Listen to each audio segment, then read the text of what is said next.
Hello everyone, welcome to the first in a new series I've decided to start doing, where we'll be taking a look at a Club Nintendo UK magazine full set.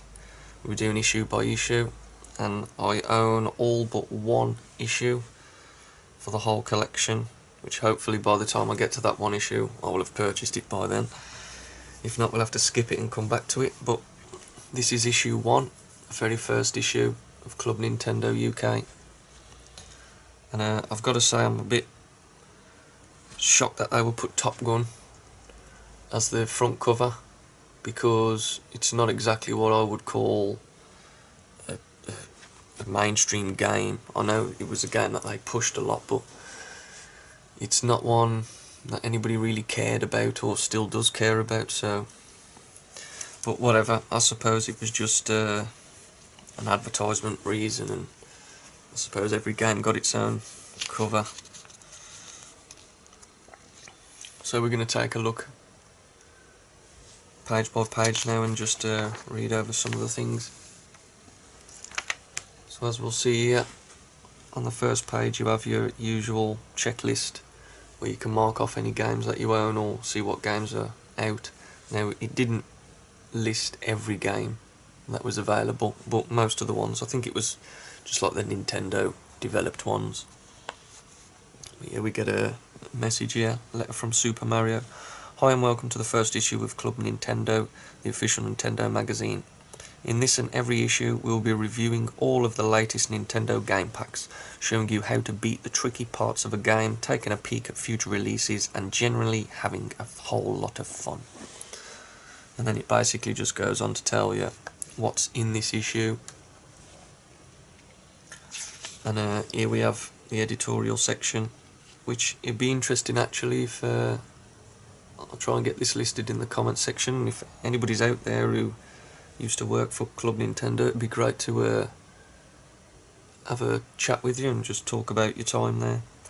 Who have we got? We've got Mark Smith, Dennis Hemmings, Paddy Reardon, Catalyst Publishing, and the editorial office was Club Nintendo. Now, I do believe later on it was Bandai who took over and started distributing this, but it looks like it was actually Nintendo from the start. There's no mention of Bandai here at all, and this is from 1989. So we'll move on to the next page, which is all about introducing the Nintendo Entertainment System. And it says here, just about everybody reading this will already own a Nintendo Entertainment System, because this was a magazine that when you purchased your NES, there was a little card inside, registration card, and if you sent that off you received 6 issues of this. Well, the first year there were only 5 issues, and then there was a Classics issue, and then there were 6 issues after that, apart from the final season, which I do believe only has 4 issues. Well, I've only found 4 anyway. But yeah, this just goes on to basically saying the 30 million NES game consoles already sold in Japan, and the US is rapidly approaching that kind of user base. So I think it was somewhere around 10 million they sold in the UK. This just goes on to basically telling you just a few about the games and the gun and what you can do with your system. It says, Nintendo are currently working on many new games and peripherals. The NES Advantage joystick is one example, and will bring even more power to your game playing. It includes rapid fire buttons, blah de blah de blah, just telling you about there. And now a number of new games appearing each month, each one adding to the entertainment that can be derived from your console. Future games will include the long-awaited sequel to Mario Brothers, a preview of which can be found in this very issue. What else can we say except enjoy yourself? Now, I absolutely loved my NES, which I'm sure everybody who owned one did, and it was the console that I always go back to and just love the most. I had Ataris and stuff like that, but NES was just my main console. We're going to move on to the first review in the issue now, which is Top Gun, which the reviews in the issues were more It was more like a manual, really. They very briefly tell you anything about the games, and they go more on to telling you about how to play the game, because obviously back in those days there wasn't heavy tutorials in games and things like that. It was down to text that basically nobody read, or we relied on these magazines coming in and reading it and subconsciously learning how to play the game before you've even brought it. But yeah, it says, prepare for exhilarating video game action at its best as Top Gun hits your screens. It's your responsibility in your F-14 fighter to prevent World War III from breaking out. Your task is not an easy one. Enemy forces are already advancing. Have you got the guts and courage that it takes to complete such a dangerous mission? And then it just goes on to show you. There's only 4 missions in this game, but as I said, everybody I know who had it didn't even like it. And it's like a game that still now you could probably pick up box complete for like £5 posted. So it's a bit strange why they would put it on the front cover. But then, as I said, it's probably just, we're going to push this game. They probably knew it wasn't that good and thought they need all the promotion they can get.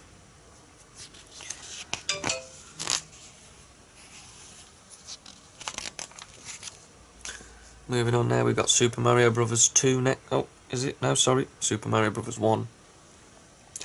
It says, listen up now, this one ain't for dodos. The powerful sorcerer Bowser and his evil tribe have attacked and taken over peaceful Mushroom Kingdom, with all of the people having been turned into bricks, rocks and other things. Only the Princess Toadstool can restore peace and tranquility to the ruined kingdom, but can Mario or even Luigi find and rescue her? So then it just basically goes on to briefly tell you that there's 8 worlds, and it does explain about the warp zones as well that you find out, so it wasn't exactly a secret. They did tell everybody about it from the start. And one thing I found interesting is that what everybody has always called a beanstalk here is referred to as ivy, so that is what they intended us to call it. It just makes more sense to call it a beanstalk. And then here we have more info about the warp zones and just how to get past narrow passages and stuff like that.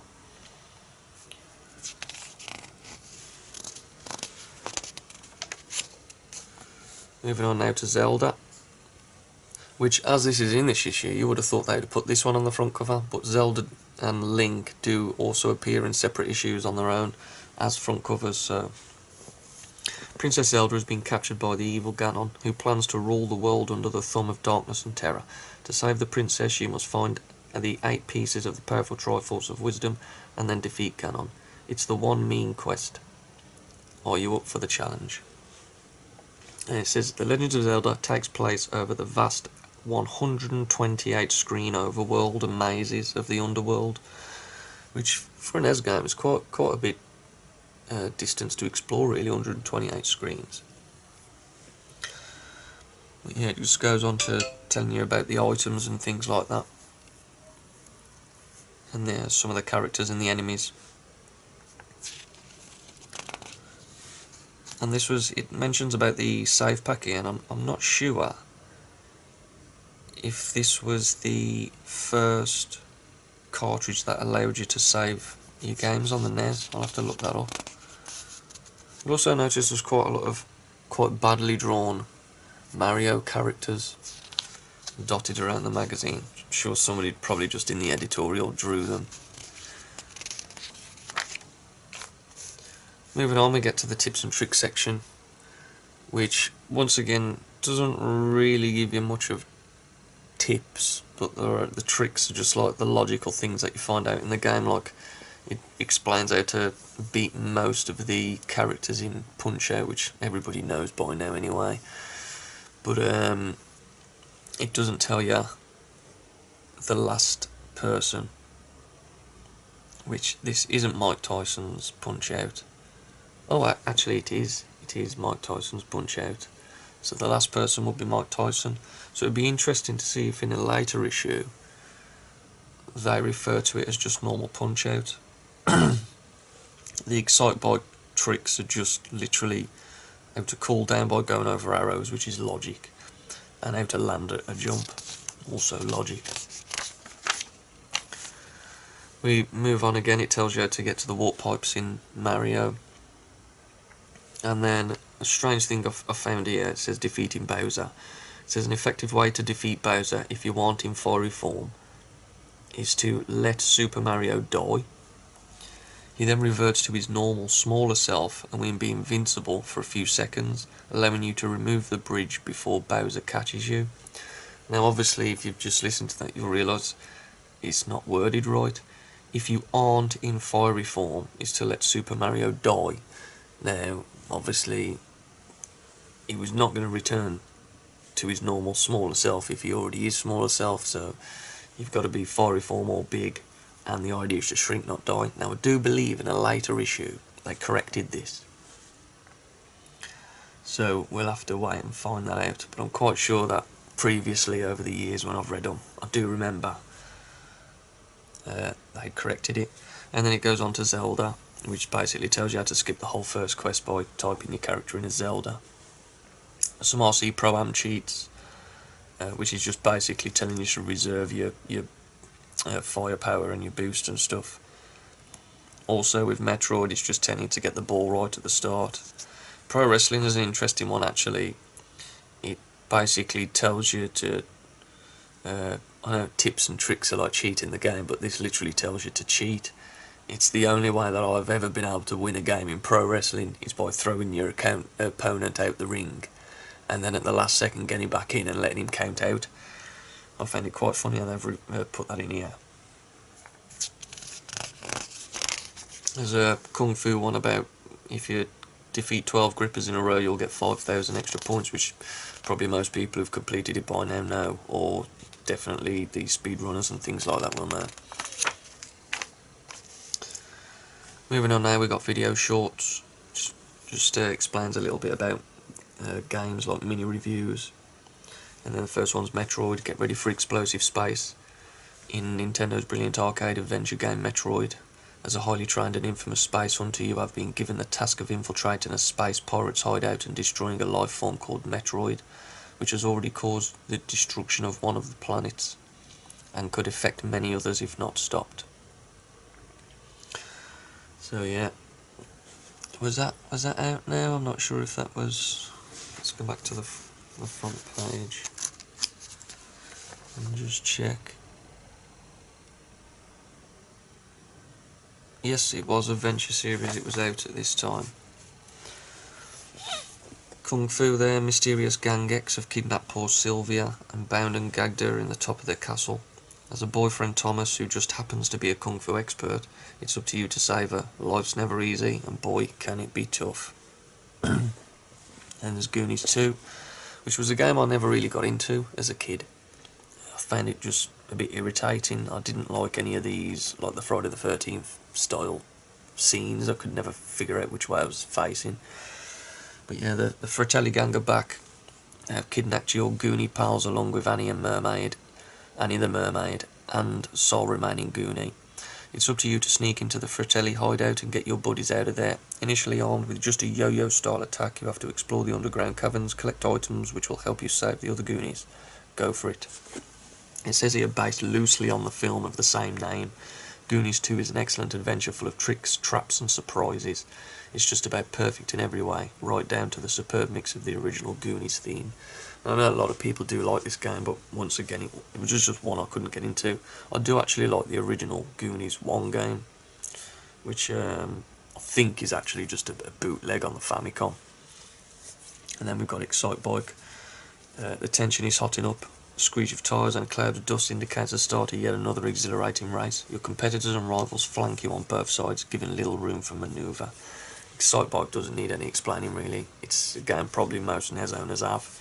It's absolutely awesome, and even though there's only a few stages, you've got the level creator on there, which just gives you hours of fun. To be honest, I end up spending hours making a level, play it once or twice, and then make another one. But I love the game. Then we have sneak peeks. This is what's coming up in the next issue. So he's back. He's on his way back. Mario and a host of pals will be arriving on your Nintendo Entertainment System real soon in a new quest to test your skills to the fullest. This time it's a fierce action-packed battle to free the land of Subcom from the curse of the evil wart. Now everybody knows the story behind Mario 2 now, that it was originally Doki Doki Panic, blah de blah, I don't need to go into it. But yeah, they don't mention anything about it here, but again, in another Club Nintendo issue, I'm pretty sure they do mention that it was a reskin of another game. Then move on to the mailbag, which is a bit surprising to have a mailbag in the first issue, but I do have the Australian version. There was a magazine they released just before the first issue of this style Club Nintendo, and it was to do the old one. I think it was called Club Nintendo or Nintendo Fun Club, something like that. I'll have to find it out. But basically it said they're starting off a new magazine and send in your letters or questions to this address, so that explains. And I got some, but to be honest, they're probably just all fake anyway, because they're always like adverts. But yeah, dear Nintendo, we recently purchased for ourselves the deluxe version of the Nintendo Entertainment System. Having spent many a long hour playing the various games and enjoying them immensely, we were wondering if you could send us a brochure showing what other games are available, because our local stockists have a limited choice. Thank you for distributing a wonderful concept in home entertainment. Mr. and Mrs. J.B. Fletcher from Crawley in West Sussex.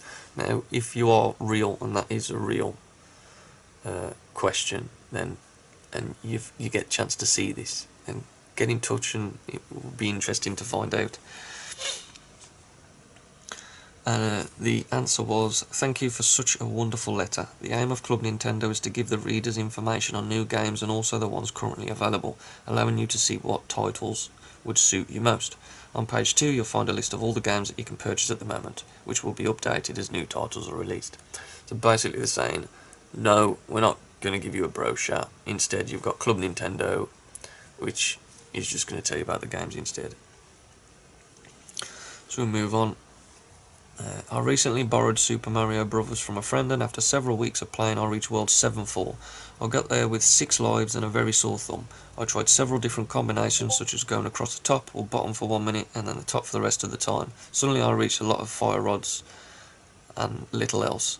I tried and tried, but my time kept running out. Basically he's talking about the level where you have to run up and across. I think you go the top, the bottom, well it'll tell us here now. It's kind of like a maze, and if you don't get told what to do, you could never figure it out, to be honest.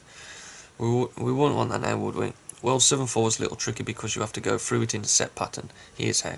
After the lifts, go along the bottom until you get to the 2 platforms. Run along the lower of the 2 platforms and then jump up onto the top of the next set of bricks. Now comes the difficult part.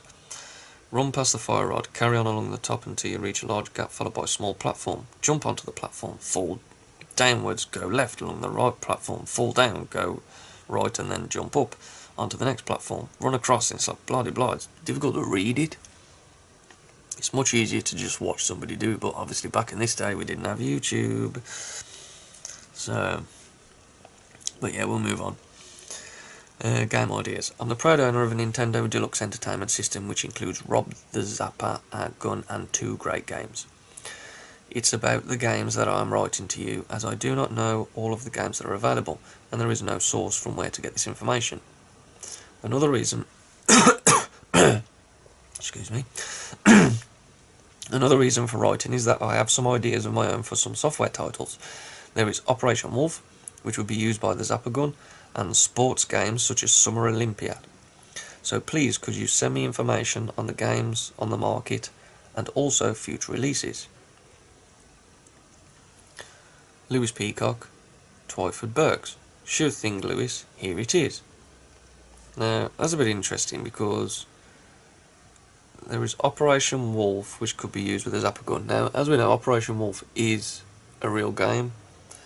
So is this anything to do with... Is Lewis Peacock... I'm going to have to look this up, actually. Is Lewis Peacock the creator of Operation Wolf?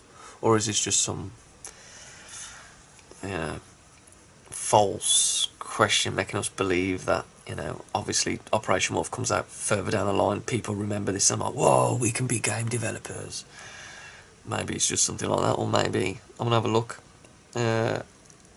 I'll look this up, and for the next episode I'll find out the info and I'll let everyone know. Punching problems. I bought a game pack recently called Mike Tyson's Punch-Out. The game itself is great, better than any other boxing game that I've played, and I'm really thrilled with it. Problem is, I just can't beat Bold Bull. Well, basically he's telling him to check out the tips. Would you like to see your name in lights? Well, we can go one better and print it in the Club Nintendo magazine. All you have to do is get a decent score on your favourite game and send it to us. However, we will need evidence, so be sure to capture it on film. The best results can be achieved with a normal 35mm camera. Most games have a pause feature, so press the start button, turn off all the lights, and don't use a flash. Make sure the camera is in focus and then take a couple of shots. Send us the best one. That's actually funny because I tried this once with Mario 3. I took a picture, I waited weeks to get it developed, it finally come back, and I took a picture of everything apart from the score. So, thank God for digital cameras. And that pretty much brings us to the end now. And this is the stuff that dreams are made of, which is Nintendo Super Mario Bros. 2, coming soon from Nintendo. And there's one interesting thing here which most people will already know about, but it mentions it here not just in the manual, but it was also put it on the adverts as well. But it mentions about Birdo. Big bosses await Mario at the end of each level, including overgrown mice, 3-headed snakes, and a troubled Birdo who thinks that he is a girl. These guys are there to stop you if the minions don't, so expect a tough time. So yeah, Super Mario Bros. 2 carries on from the traditions set by the original for addictive and highly atmospheric gameplay. You're going to just love this game because Mario's back, enough said. And I actually love Mario 2. I know there's a lot of people that say, oh, it's not the same as Mario 1 and 3, I don't like it, but it's its own game and it's great. I also don't have a problem with it being a reskin of Doki Doki Panic. I've never really played Doki Doki Panic, so Mario 2 is just, it's Mario 2 to me. But yeah, it's a damn hard game as well. But yeah, that was issue 1 of Club Nintendo. And that was alright. I hope that the sound levels were fine and whatever. I'm hopefully trying to get some better microphone equipment soon. But yeah, if you're not subscribed, please hit the subscribe button. Get ready for the next issues coming up. I'll get at least one a week done. So yeah, please leave any comments if you have any. And if you have any issues spare, please let me know which ones, because you might have the one that I'm missing. Please leave a comment in the section down below, and it is just the UK ones I'm after. But yeah, thanks for watching, and I'll see you on the next episode. Thank you very much. Take care.